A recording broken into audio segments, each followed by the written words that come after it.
What is going on, faithful? It is great to be with you because, man, we've got some positive stuff that we're bringing to the podcast today. 5 reasons to be excited about the 49ers future. And I want to be honest with you. Whenever I started this, I was like, all right, let's do 5. And then I was like, all right, now I got 6. All right, well, there's 7. And again, I get it. I'm a positive guy.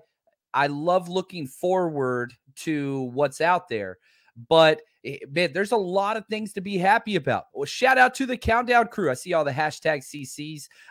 Russell says, did I win? Not yet. We will be giving away a t-shirt today on today's show. So if you have not yet already, hashtag CC, get it in there. Countdown crew, get you a free shirt.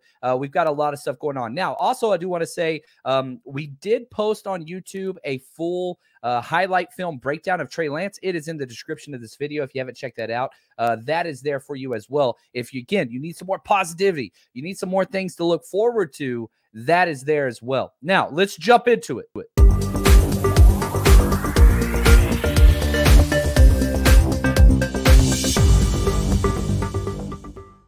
Number one reason to be excited for the 49ers future and moving forward.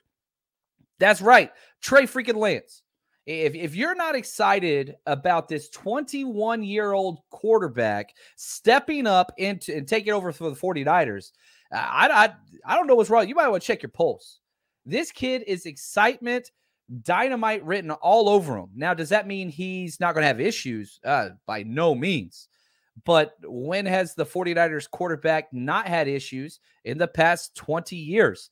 I can't think of one example. So the idea that he is there to open up the 49ers opportunities for the rest of the offense and the entire Kyle Shanahan playbook. Imagine this: deep passes, non-loaded 8-man boxes in the run game. Are you kidding me? 11 on 11 in the run game because he can keep it. I don't want him running too much. And man, he needs to learn to slide. That is very, very important. But this is going to allow Kyle Shanahan to be Kyle Shanahan. Instead of just focusing on that kind of 10 to 15-yard area in between the hash marks, in between the numbers, now you get a spread. You go back and you watch the film, which, again, I loaded it for you before this so that you can go check those concrete evidence to see what he's been able to accomplish, whether it's in college or in the NFL. If you look to the preseason training camp, you look to the Texans game, the dude could air it out. And so there's no way we're going to be facing 8-man boxes. And if you are, guess what, man? It's time to air it out. Chicks love the deep ball. This dude throws it as well as anybody in the draft the last year. Or this year, not even close with this year. Trey Lance would be the #1 overall pick this year in the NFL draft, and it would not be close. Now, you can talk about, well, Jacksonville's got Trevor Lawrence. Okay, I get that. But that's where he would go. There would be a trade. He would get everything.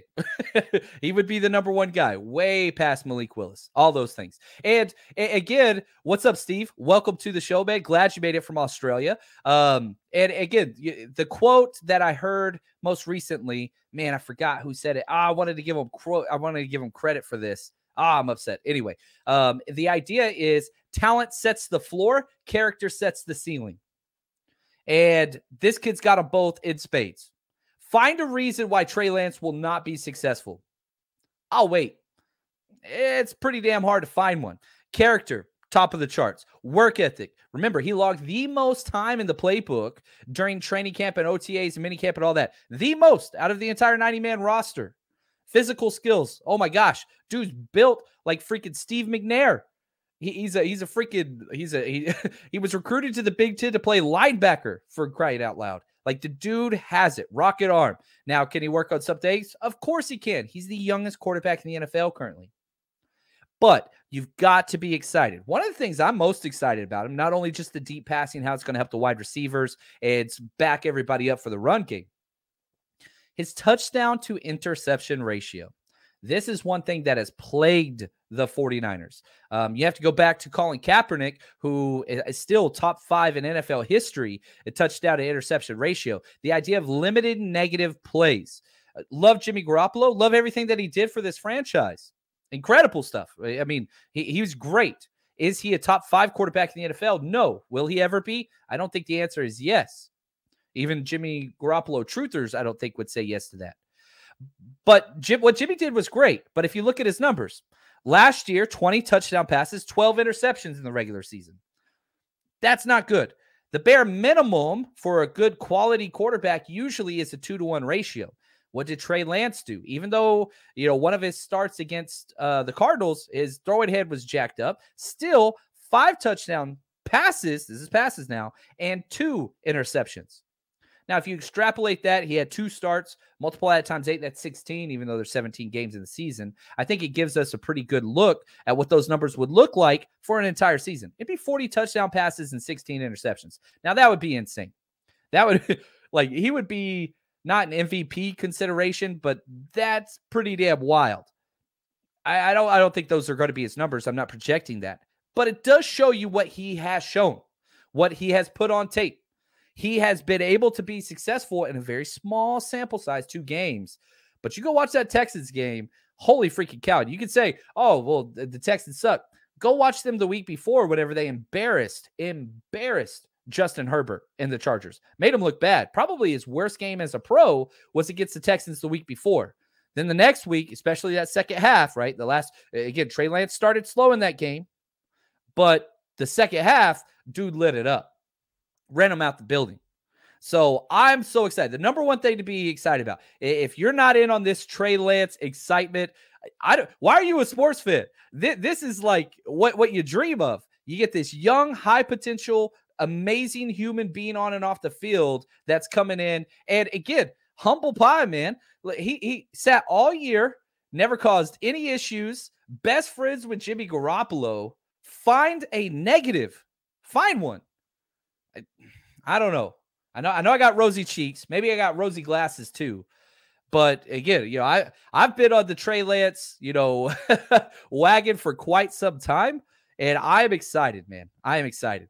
Let's see here. This question from Martin. He says, why are the Rams able to sign every big name free agent? I went live an hour and a half ago and broke this down dollar sign wise. Turns out, yeah, they lost way more than they have gained, and it wasn't even close. So if you want to go check that out, I did an episode titled, Should the 49ers Treat the Offseason Like the Rams Do? And I think the answer is no. Go check that one out if you want to, because, again, they lost 8 starters. They signed 2.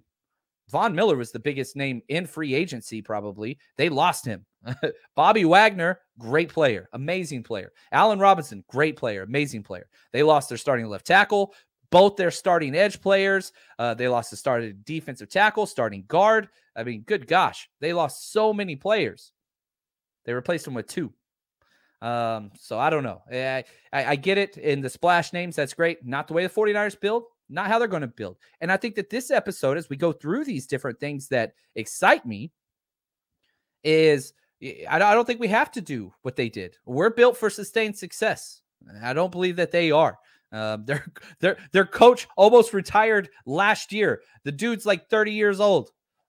Steve, he says, John, where does Trey's game management skills compare to other quarterbacks in the NFL? Again, game management, there's a couple ways you could look at it.